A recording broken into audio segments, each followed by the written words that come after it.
Привет, дорогие друзья! Знаете, какое блюдо мы сегодня с вами приготовим? Мы сегодня с вами будем готовить очень праздничное, очень богатое, очень красивое блюдо, которое называется долма уч-баджи. Это настоящая азербайджанская долма. Видите, какой лук должен быть, да? Во-первых, вот такой беленький лук, не слишком крупный. Ну и чистим его, как обычно. И вот эту попку срезаем, и вот этот хвостик тоже обрезаем. Снимаем шкурку. Вот так должно получиться, понимаете? И здесь обрез достаточно большой, и здесь тоже обрез. И вот этих 3 головок лука довольно для того, чтобы наделать достаточное количество оболочек. Вы сейчас все увидите. А вот этот лук, обычный, желтый, такой недорогой лук, порезанный кубиком, он нам необходим для фарша. Но прежде чем этот лук попадет в фарш, нам его необходимо обжарить. Я пересыпаю лук в сковородку, поливаю его немного растительным маслом. Сначала нагрев можно включить на максимум, не беспокойтесь, не пригорит.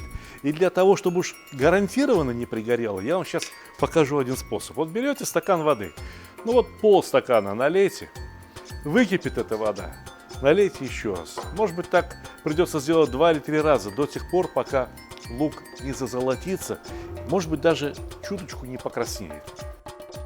Пора заниматься и другими ингредиентами.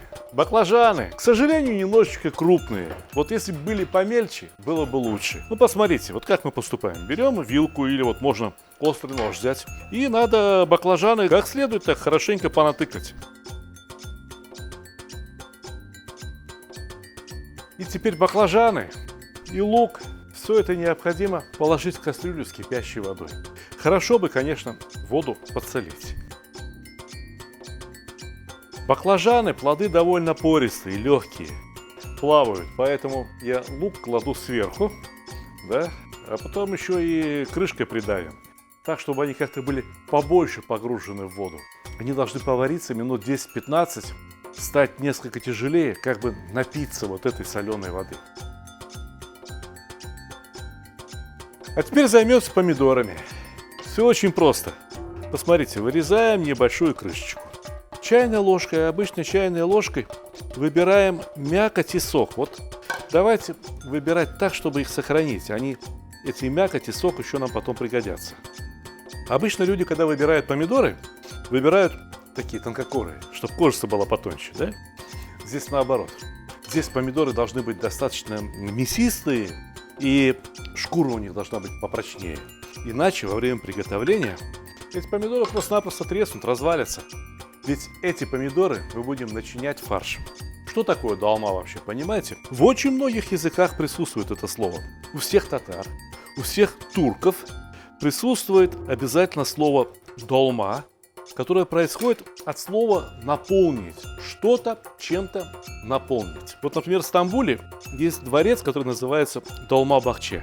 Что думаете, его назвали в честь блюда? Нет. Там на том месте, на берегу Босфора, когда-то было болото. А потом это болото засыпали песком, и там насадили сад. Прошло время, и решили на месте этого сада построить султанский дворец. Новый султанский дворец, который так и называется – Долма-Бахче.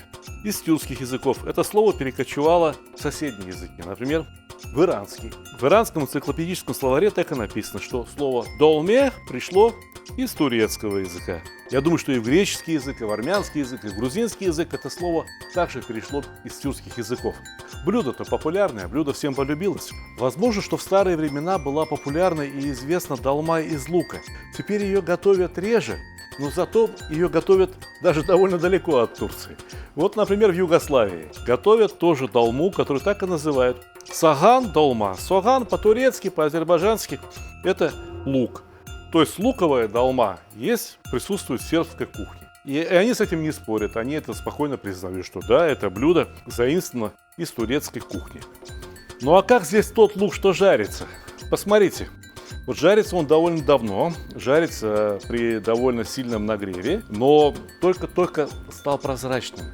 Зато он прогревается весь равномерно, и я уверен, что у меня ни один кусочек лука не подгорит. Почему? Да все за счет того, что я жарю его вместе с водой. Вот этим бланшированным луком мы сейчас займемся. Переложим его пока на доску. И баклажаны уже готовы, в принципе. Можно уже и баклажаны доставать. Пусть слегка остынут, потом мы продолжим с ними работу. Это еще не все. Посмотрите, вот верхняя оболочка немножко переварилась. Она треснула, ну ничего страшного. Теперь вот что мы делаем. Мы палочкой находим вот эту вот центральную часть, как бы выдавливаем ее. Дальше вот следующую по диаметру оболочку, начиная от центра. Посмотрите, вот одна отличная оболочка под долму. А вот еще одна отличная оболочка под долму. Ну, будет одна долма чуточку крупнее, другая чуточку меньше. Ну и что? Теперь посмотрите на баклажаны. Вот они изогнуты в одну сторону, да? Как бы вот лодочка. Вот лодочкой их и разрезаем. Но прорезаем не до конца, а вот так, чтобы сюда что-то только поместилось. Но поместится сюда совсем мало. В чем дело? Баклажаны рыхлые. Вы видели, они плавали все на воде, да? Мы их сейчас вот так вот сложим. Теперь вот эти баклажаны надо придавить, чтобы они стали плоскими.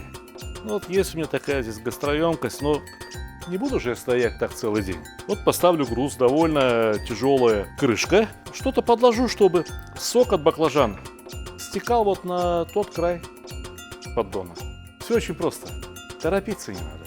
Давайте снова вернемся к луку для фарша. Я его приправляю.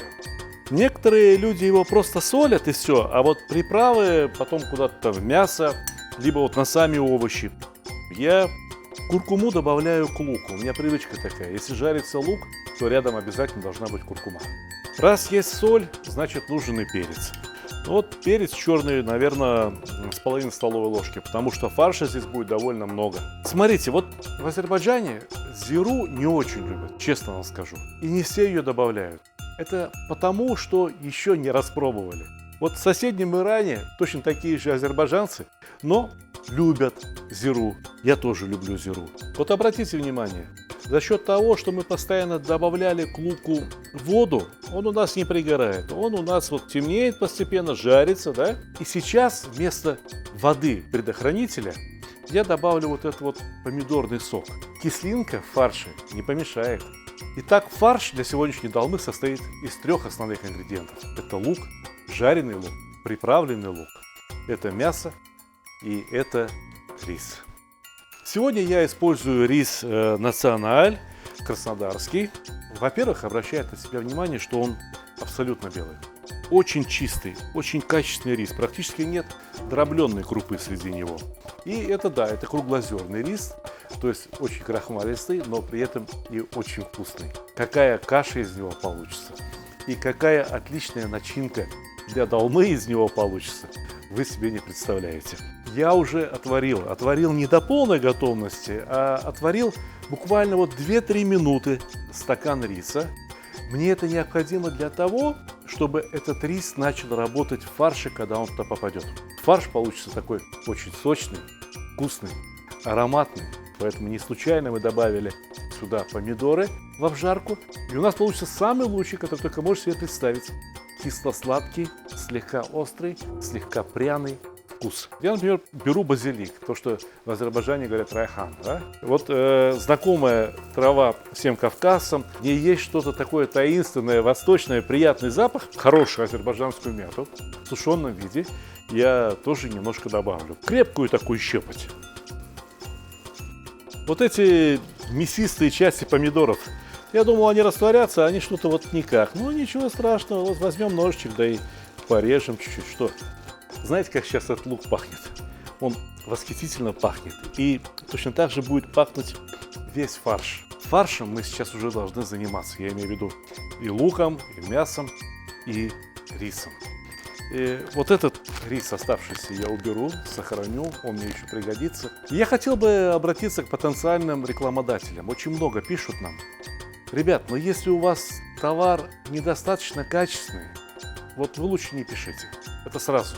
Если у вас вот такой качественный товар, как у Националь, вот рис, которому невозможно предъявить ни одну претензию, приходите. Сейчас мы будем делать удивительное. В русской кухне такого не бывает. Мы сейчас этот фарш добавим в лук. Для чего? Не для того, чтобы обжарить его, не для того, чтобы его приготовить, а для того, чтобы подготовить его. Вот фарш вместе с луком должен нагреться. Сейчас можно уже даже нагрев убирать. Он вот от температуры сковороды, от температуры масла нагреется, лишь бы побелел. И этого достаточно. Ну вот и все, дольше жарить не надо. Надо теперь смешать этот фарш с рисом. Наверное, удобнее это будет делать здесь, вот в этой гастроемкости. Посмотрите, какой-то сок фарша образовался уже сейчас. И этот сок рис прямо сейчас питает себя. На ваших глазах. Вот давайте начнем с чего попроще. Вот болгарский перец проще всего. Вот на палец, на один палец, сколько соли помещается, вот здесь внутри лучше все-таки посыпать. И накладываем фарш. Слишком плотно не надо набивать. Вдруг треснет. Вот заполнилось, вот и достаточно. Форма небольшая, поэтому давайте теперь помидоры. Точно так же. Не соленые помидоры, это совсем невкусно. А соленые, да еще и начиненные таким отменным фаршем, это такая долма. О! А вот с луком надо быть осторожнее. Уж больно деликатная у него оболочка, поэтому берем чайной ложечкой. Посмотрите на просвет. Красиво? Баклажаны. Ну-ка, как они здесь? О, отличные! Отличные баклажаны. Посмотрите, ведь был круглый, а стал плоский. Ну, а кармашек как? Охо! Теперь сюда столько поместится в этот карман. Смотрите, смотрите за ложками, считайте. Раз, два, ну, может быть, 2,5. Что для такого небольшого баклажанчика, бадымжанчика, синенького, вполне достаточно. Хорошо выглядит. Посмотрите, настоящий флаг Азербайджана, да? Вот баклажаны подвели, черт возьми. А вот это бульон. Фарш из чего делали? Из мяса, да? А кости, пленки, вот эти все жилки, все обрезки мелкие куда делись? Вот они. Вот, бульон. Бульоном заливаем не так, чтобы вот прям покрыло, а чтобы нашей долме по пояс было. Знаете, можно поставить на плиту под крышку и приготовить вот так. Но я предпочел бы запечь. Причем запекать я тоже начну сначала под крышкой. Пусть сначала все здесь пропарится, знаете. Но тем не менее вот эти, которые прислонились к стеночкам, овощи, они уже припекутся. А потом я открою так, чтобы и фарш сверху тоже подрумянился. Запекаться будет 45 минут при температуре 160, а во второй части 150 градусов. Вы знаете, какой в Турции йогурт?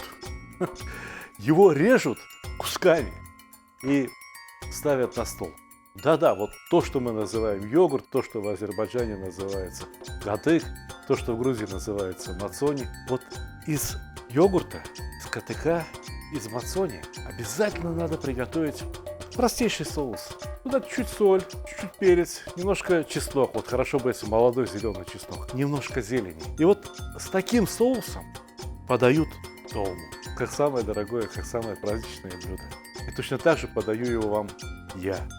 С пожеланием добра, мира, крепкого здоровья и, конечно же, приятного аппетита.